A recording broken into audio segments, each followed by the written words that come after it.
바다에서 만난 인문학 62회 바다 한국을 구하다입니다. 어느 날 아침 우리 한반도에 전쟁이 일어났습니다. 6.25 전쟁이 발발한 겁니다. 전 국토를 파괴하고 수많은 사망자, 부상자, 수많은 이산가족의 비극을 낳은 6.25 전쟁이 발발한 겁니다. 1950년도의 일인데요.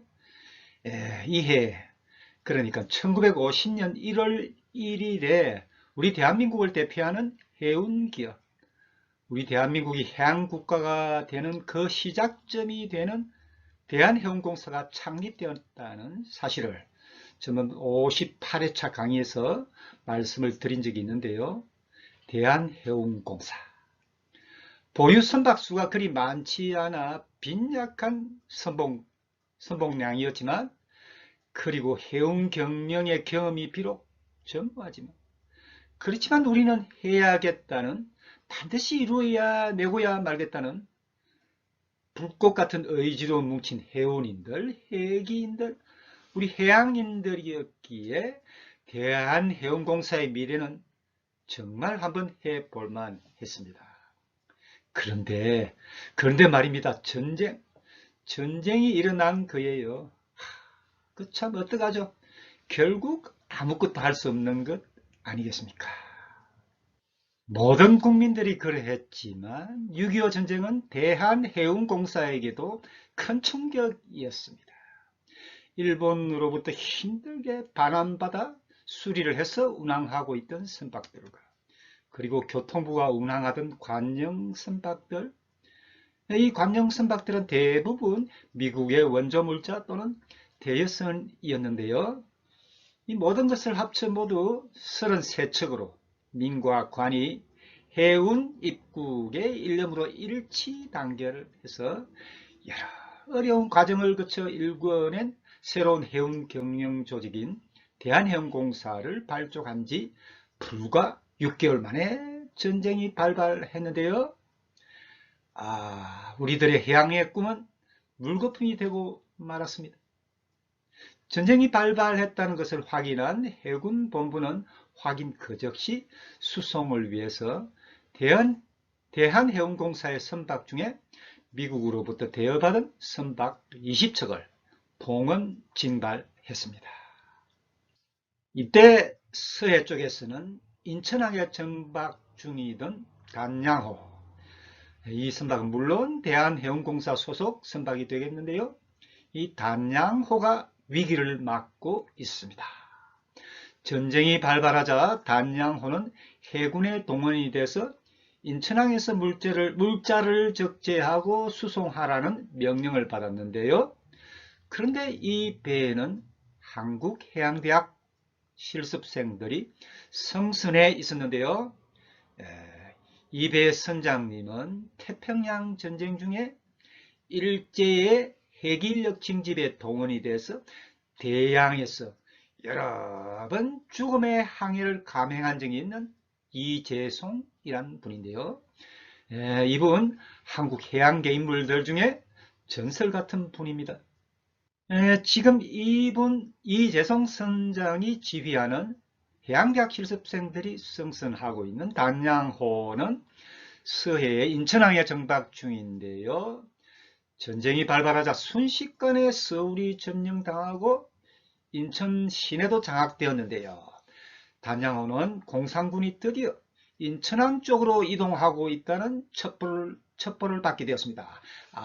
지금 긴박한 상황인데요. 단양호는 민간 상선이어서 무장 병력이 없는 겁니다. 단양호는 빨리 탈출, 빨리 인천항을 빠져나가 바다로 나가야 하는 건데요. 그런데 여기서 인천항에 대해서 조금 말씀을 드려야겠는데요. 인천 이 지역 바다는 조수차, 그러니까 밀물, 썰물의 수위차가 매우 큽니다. 이런 사실로 유명하죠. 그래서 관문이란 것을, 그러니까 이 관문은 수문 같은 건데요. 이 관문을 설치해서 수위 조절 절차를 거쳐 화물선들이 입항하게 되는데요. 그래서 해양대학 실습생을 실은 단양호도 이 관문을 열어야만 출항을 할 수가 있겠는데요. 그런데 문제는 이 관문 개폐를 담당한 기사, 항만 직원이 공산군이 쳐들어온 것을 알고 미리 그냥 도망을 가고 말았던 겁니다. 아하, 이걸 어떻게 해야 하는 겁니까? 공산군들은 이미 인천 시내를 장악했고요. 지금 이곳 부두 쪽으로 진입하고 있다는 소식도 전해 들었습니다. 그야말로 긴급 상황이 되겠는데요. 이렇게 되면 우리 해양대학 실습생들과 선박 운항 헬기 인력들, 그리고 선박 단양호는 꼼짝없이 납포가 돼가지고 그쪽으로 적군에게 넘어가게 되는 것 아니겠습니까? 다급해진 이재송 선장. 그렇지만 리더로서의 이재송 선장 특유의 결단력을 발휘하게 됩니다. 여기서 단양호는 학생 특공대를 조직하는데요. 이재송 선장의 지휘를 받는 이 특공대 학생 몇 명이 공산군들의 눈을 피해 관문 개폐실로 잠입하게 되는데요.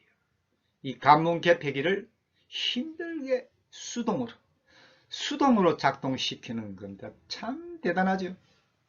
기계 장치로 작동하는 관문 개폐기를 사람의 힘으로 여는 것 아닙니까? 아, 드디어 관문이 열리고 물이 들어오기 시작하는데요. 특공대가 무사히 돌아왔음을 확인한 이재송 선장은 이제 출항하는 거죠. 인천항 부두에 묶여있던 단양호에서 출항 신호가 울려 퍼지고 있었습니다. 잠시 후에 엔진이 걸리고 배가 움직이기 시작했는데요. 그제서야 사태를 눈치챈 공산군들이 일제히 사격을 하기 시작했는데요. 그렇지만 단양호는 아무런 이상 없이 출항을 해서 항진해 갔습니다. 인천항을 떠난 단양호는 해군 작전 수행을 마치고 학교가 있는 군산항으로, 그 당시 한국해양대학은, 당시에는 국내의 해양대학은 한국해양대학 하나밖에 없었는데요. 이 학교는 당시 군산에 소재하고 있습니다. 그래서 단양호는 학교가 있는 군산으로 돌아갔는데요. 군산에서는 당시 이 학교의 학장은 이시형이라는 분인데요. 이 학교의 설립자이지요. 학장인 이시형님은 학교의 존속 문제를 놓고 고심하고 있었습니다. 원래 이 학교는 진해에 있었는데요. 이 진해의 교사를 미 군정에 내어주는데요. 더 정확히 말씀드린다면 그 당시 창립된 해군사관학교에 내준 건데요. 그래서 해양대학은 교사를 마련하지 못해서 고생하다가 학교가 폐교가 될 위기 상태에서 거의 기적적으로 군산에 교사를 마련할 수 있었습니다. 그런데 전쟁이 발발해서 전국이 공산군의 수중에 들어갔고 이제 곧 이곳 군산도 적군의 수중에 들어가기 일보 직전이었던 겁니다. 지금 해양대학 재학생들과 교직원들은 이미 부산 지역으로 피난을 떠났고요. 학교에는 이시형만이 남아 있었는데요.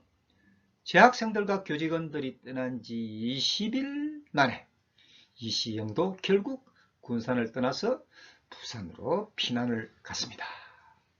나중에 이 학교는 공산군의 폭격을 받아서 학교 건물은 거의 다 파괴되고 마는데요.